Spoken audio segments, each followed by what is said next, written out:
Shalom, selamat pagi Bapak Ibu yang terkasih dalam Tuhan Yesus. Saya sungguh bersuka cita di pagi hari ini kita boleh sama-sama datang kepada Tuhan.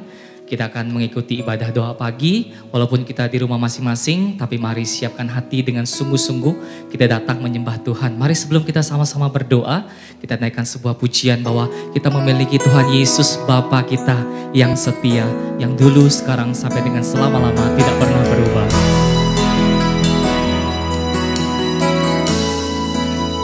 Sama-sama katakan, Bapa, Kau setia, Bapa, Kau mulia, tenanglah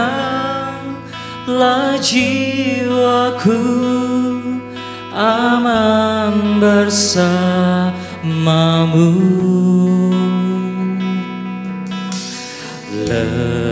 Lebih dari harta, katakan, Kaulah segalanya. Tenanglah jiwaku dalam hadirat-Mu.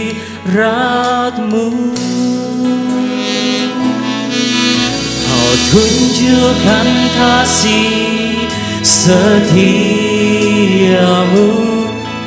Kau menyediakan yang ku perlu. Kau setia, Kau mulia, dulu, sekarang, dan selamanya. Katakan, Kau tunjukkan kasih setiamu, Kau menyediakan yang ku perlu. Kau setia, Kau mulia, Bapa, Kau setia. Sekali lagi kita dengan sungguh-sungguh datang mengatakan, Bapa, Engkau setia. Bapa, Kau setia, Kau mulia Tuhan. Bapa, Kau mulia, tenanglah jiwaku, aman bersamamu. Lebih dari harta, Kaulah Tuhan, Kaulah segalanya. Tenanglah jiwaku dalam hadirat-Mu. Kau tunjukkan kasih setiamu, Kau menyediakan yang ku perlu. Kau setia, Kau mulia, dulu, sekarang, dan selamanya. Kau Tuhan yang menunjukkan, Kau tunjukkan kasih setiamu, Kau menyediakan yang ku perlu. Kau setia, Kau mulia, Bapa, Kau setia. Mari sekali lagi Bapak Ibu dengan sungguh-sungguh katakan, Kau tunjukkan kasih setiamu, Kau menyediakan yang ku perlu. Kau setia, Kau mulia,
setia.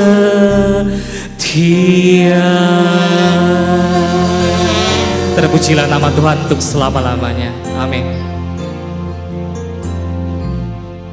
Selamat pagi Bapak Ibu Saudaraku yang dikasihi oleh Tuhan Yesus. Kita bersyukur pagi hari ini kembali kita akan boleh bersama-sama merenungkan kebenaran firman Tuhan.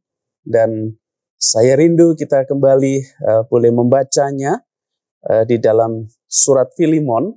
Kita akan melanjutkan pembahasan kita di dalam surat Filemon pada pagi hari ini. Saya akan membaca Filemon di pasal yang pertama, di ayat yang ke-13 sampai yang ke-16. Demikian bunyi firman Tuhan. Sebenarnya aku mau menahan dia di sini sebagai gantimu untuk melayani aku selama aku dipenjarakan karena Injil. Tetapi tanpa persetujuanmu, aku tidak mau berbuat sesuatu supaya yang baik itu jangan engkau lakukan seolah-olah dengan paksa, melainkan dengan sukarela. Sebab mungkin karena itulah dia dipisahkan sejenak daripadamu, supaya engkau dapat menerimanya untuk selama-lamanya. Bukan lagi sebagai hamba, melainkan lebih daripada hamba, yaitu sebagai saudara yang kekasih. Bagiku sudah demikian, apalagi bagimu, baik sebagai manusia maupun di dalam Tuhan. Nah, saudara, sekali lagi bagian ini mengingatkan kepada kita bagaimana Paulus itu meminta kepada Filemon agar bisa menerima kembali Onesimus sebagaimana mestinya. Paulus pada bagian ini sekali lagi ingin menegaskan bagaimana pemulihan hubungan itu begitu penting. Pemulihan hubungan di dalam kehidupan kita secara pribadi maupun kehidupan kita dengan orang lain maupun dengan sesama kita, artinya itu begitu penting. Dan Paulus mengingatkan akan nilai-nilai penting itu di dalam pemulihan sebuah relasi, sebuah hubungan yang mungkin sudah retak. Yang pertama, saudara, kita bisa perhatikan di dalam ayat 13 sampai yang ke-15. Paulus ingin menekankan sebuah nilai penting di dalam sebuah kesepakatan itu. Yaitu sebuah nilai untuk bisa saling menerima, sebuah nilai yang dimiliki, yang didasarkan pada sebuah kesukarelaan.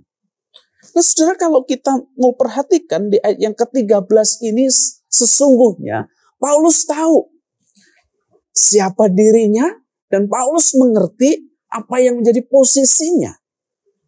Bahwa saat itu Filemon itu melayani dia di penjara. Namun kemudian dia meminta untuk digantikan atau Onesimus yang menggantikan dirinya, menggantikan Filemon saat melayani di penjara itu. Namun saudara, saat itu yang memang antara relasi Filemon dan Onesimus ini masih sedikit kurang baik, ada keretakan, maka Paulus di sini mengingatkan ada sebuah pemulihan, ada sebuah prinsip yang boleh dimiliki dan harus dimiliki. Ada sebuah kesepakatan untuk mau menerima kembali, menerima dengan kasih, menerima dengan sukarela hubungan mereka supaya menjadi baik kembali. Ada saling terima satu dengan yang lainnya. Saling terima yang didasarkan dengan sebuah kesepakatan yang tidak dipaksakan, tapi sebuah kesepakatan yang direlakan, menerima dengan sukarela. Di dalam bagian bahasa Yunani yang dipakai, menerima dengan sukarela itu sama dengan sebuah kesukaan artinya. Dia melakukan dengan sukacita, melakukan dengan kesukaannya, melakukan tanpa ada sebuah beban. Dan itu yang Paulus harapkan antara Onesimus dengan Filemon, ada sebuah hubungan yang dipulihkan kembali dengan sebuah nilai yang saling menerima dengan sukarela. Saudaraku yang dikasihi oleh Tuhan, memang kalau kita perhatikan permintaan yang diinginkan Paulus itu menjadi permintaan yang sebenarnya sulit namun sangat mungkin dilakukan. Menerima Onesimus kembali. Menerima orang yang dulu mungkin mencederai dia, membuat dia tidak damai sejahtera, tapi kemudian Paulus mengharapkan untuk bisa pulih kembali, saudara. Nah, dasar yang kedua apa yang Paulus harapkan dari bagian ini? Paulus menyakui dan ingin menyadarkan bahwa Onesimus itu memiliki hak yang sama, memiliki hak yang sama dengan orang yang ada di sekitarnya.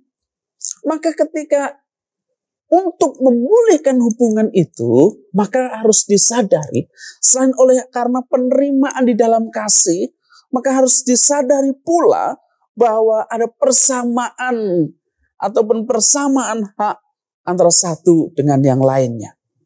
Nah, sudah di dalam ayat yang ke-15 dan kemudian dilanjutkan dengan ayat yang ke-16, di sana dikatakan, bukan lagi sebagai hamba, melainkan lebih daripada hamba, yaitu sebagai saudara yang kekasih.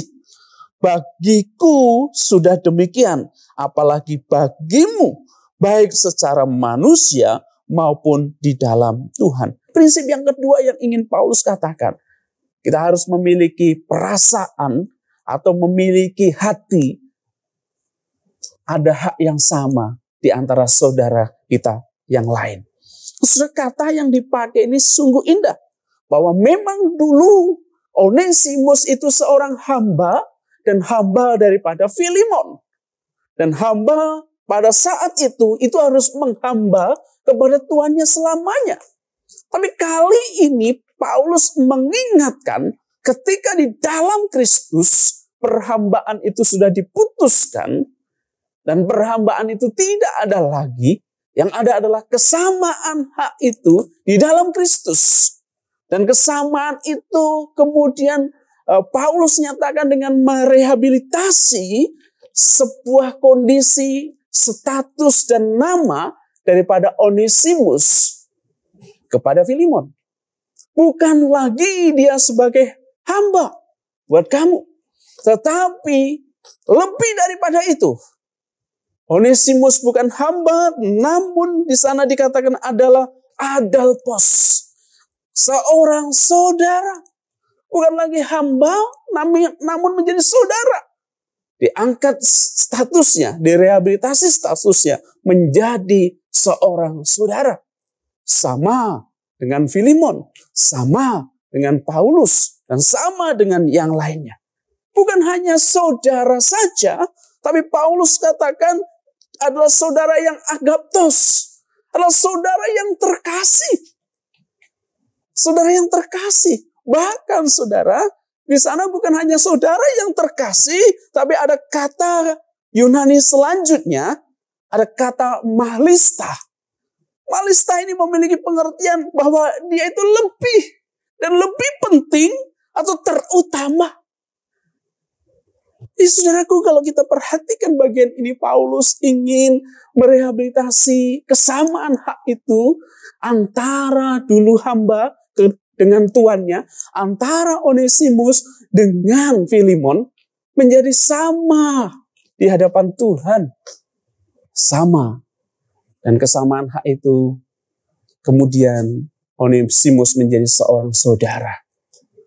Dan saudara itu menjadi saudara yang terkasih, saudara yang terutama, lebih penting satu dengan yang lainnya. Bahkan Paulus katakan, baik buatku maupun buatmu.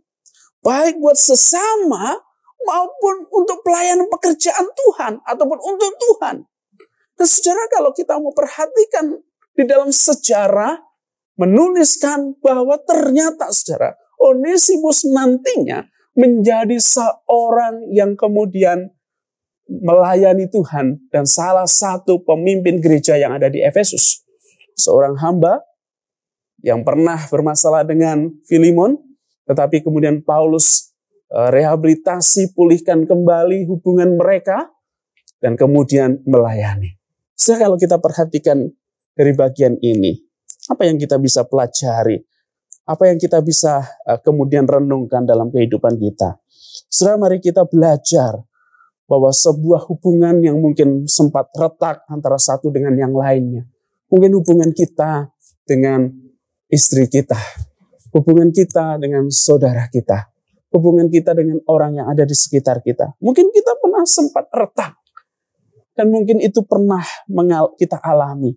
Namun kita diingatkan hari ini, pada pagi hari ini, mari, oleh karena kasih Kristus itu telah memulihkan hubungan kita, mari kita juga mau menerima kembali untuk memulihkan hubungan itu dengan sebuah kesukarelaan di dalam diri kita. Yang kedua, saudara, mari kita menyadari bahwa persamaan hak antara satu dengan yang lainnya, kita sesama manusia itu begitu penting. Bahkan, bukankah kita tidak tahu akan apa yang Tuhan kehendaki pada orang lain? Pada Onesimus, dulunya seorang hamba, tapi kemudian Tuhan pakai dengan luar biasa dalam pelayanannya. Orang yang mungkin kita tidak perhitungkan, tetapi siapa tahu Tuhan berkehendak lain di kemudian waktu dan hari. Mungkin orang-orang yang sekitar kita yang tidak mungkin kita pernah perhitungkan akan hidup mereka. Tapi bukankah Tuhan bisa melakukan yang luar biasa? Bisa mengubah kehidupan mereka. Saudara pernah mendengar ada seorang yang dulunya dia itu hanya bekerja sebagai tukang cuci motor, tukang cuci mobil mungkin. Tapi kemudian kalau kita perhatikan hari ini, dia menjadi seorang yang kaya raya, menjadi crazy rich yang ada di suatu tempat. Dia memiliki fasilitas first class di seluruh hidupnya. Dia memiliki kekayaan ber-MM bahkan triliunan. Bahkan dia memiliki begitu banyak properti, usaha yang menjanjikan, dan memiliki jet pribadi, saudara. Bukan ini sesuatu yang luar biasa. Yang dulu orang tidak melihat, tetapi Tuhan bisa mengubahkan hal yang sedemikian itu. Mari kita saling menghargai satu dengan yang lainnya. Saling mengasihi satu dengan yang lainnya. Kalau ada hubungan yang pernah retak, mari kita pulihkan oleh karena kasih Allah sudah memulihkan hidup kita. Mari kita bersama pada pagi hari ini. Sungguh orang yang ada di sekitar sama adalah sama-sama ciptaan Tuhan yang juga kita harus memiliki ataupun perlakukan sama di dalam kehidupan kita. Kiranya Tuhan memberkati. Mari kita berdoa. Bapak, terima kasih dan Tuhan tolong kami agar hidup kami yang mungkin di dalam pergumulan dan masalah dalam hubungan yang retak ya Tuhan. Tapi hari ini boleh Tuhan ingatkan supaya kami boleh mengalami pemulihan hubungan itu. Berkati kami sekalian dalam setiap kondisi yang kami alami hari ini. Demi nama Tuhan Yesus, kami ucap syukur dan berdoa. Amin. Bapak Ibu Saudara, mari kita akan bersama siapkan hati kita untuk bersama-sama bersyafaat, berdoa untuk beberapa hal. Yang pertama, mari kita akan mengucap syukur bersama-sama untuk pimpinan Tuhan.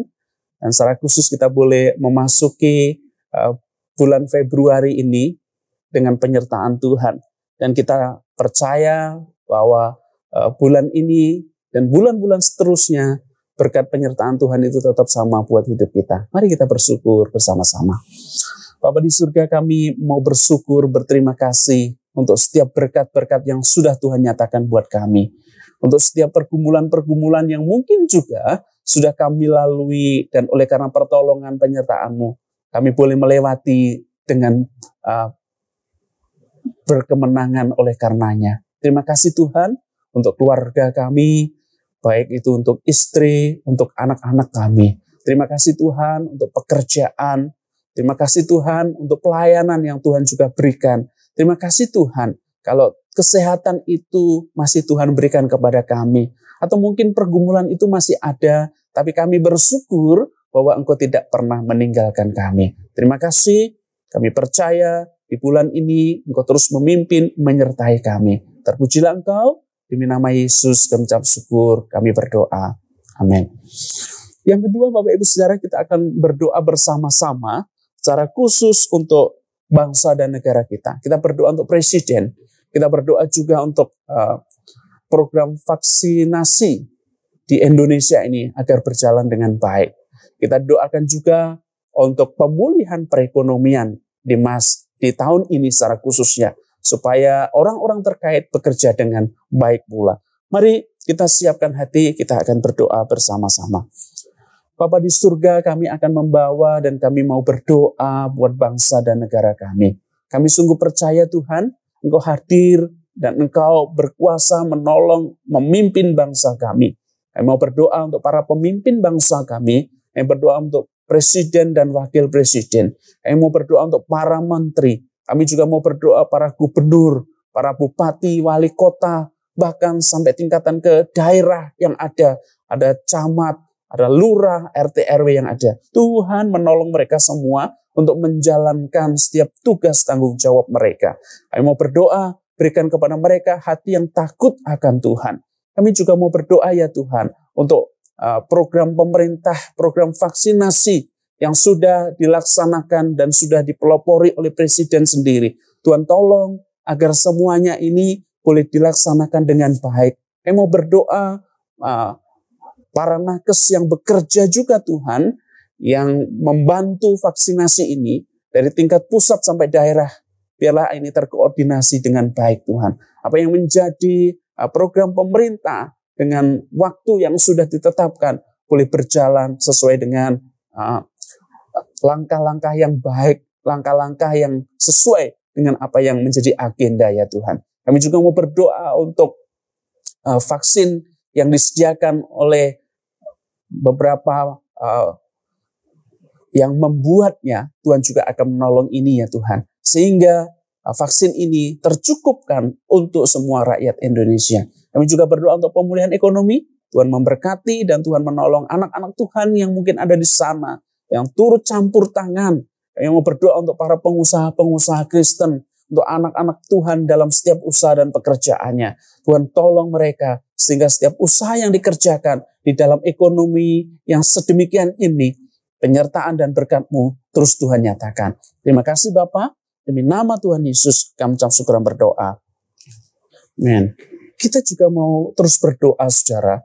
Di belakangan ini iklim itu begitu ekstrim.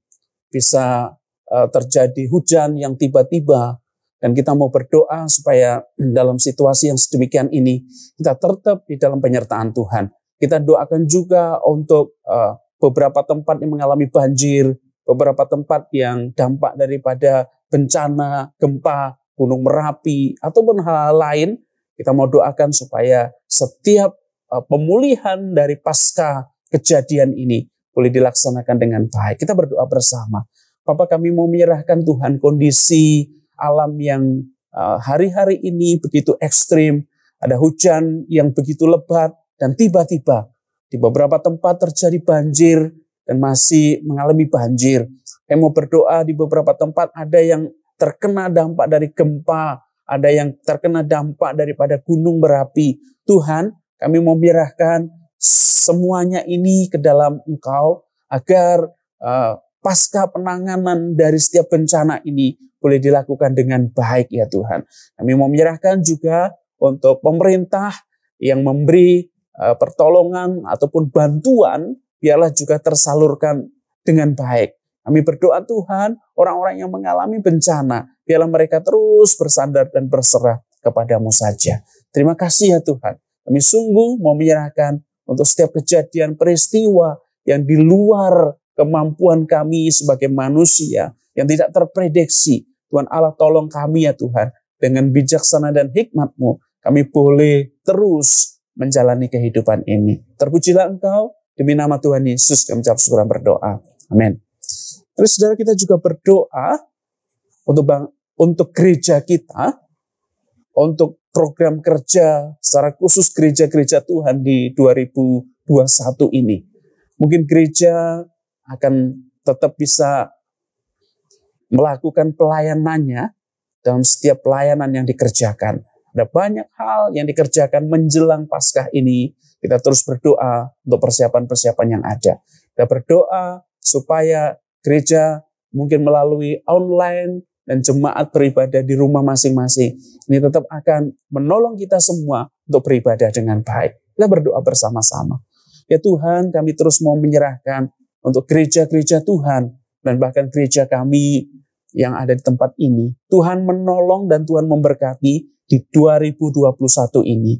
Kami mungkin masih akan terus ibadah online di rumah kami masing-masing. Tapi biarlah Tuhan, ibadah ini menjadi ibadah yang terus Tuhan perkenan dan kami terus ditumbuhkan kerohanian kami. Kami menyerahkan juga untuk program-program yang akan dikerjakan menjelang Paskah. Ada persiapan-persiapan yang dilakukan. Biarlah Tuhan juga akan menolong memberkati gerejamu ya Tuhan. Terima kasih Engkau memberkati untuk setiap ibadah yang boleh dilakukan di gereja kami. Baik kebaktian umum 1, kebaktian umum 2. Kami menyerahkan juga usia bahagia. Menyerahkan juga untuk teen. Menyerahkan juga untuk sekolah minggu. Menyerahkan juga untuk komsel-komsel yang dilakukan di dalam sepanjang minggu. Tuhan terus menolong. Tuhan terus memberkati. Tuhan, sungguh kami mau menyerahkan semuanya ke dalam pimpinan-Mu. Kami juga berdoa menyerahkan untuk rekan jemaat kami yang sudah lansia, mereka yang sakit, yang dalam pergumulan. Tuhan Allah memimpin, menyertai mereka semua. Mereka berikan kekuatan dan kebersandaran terus kepada Tuhan.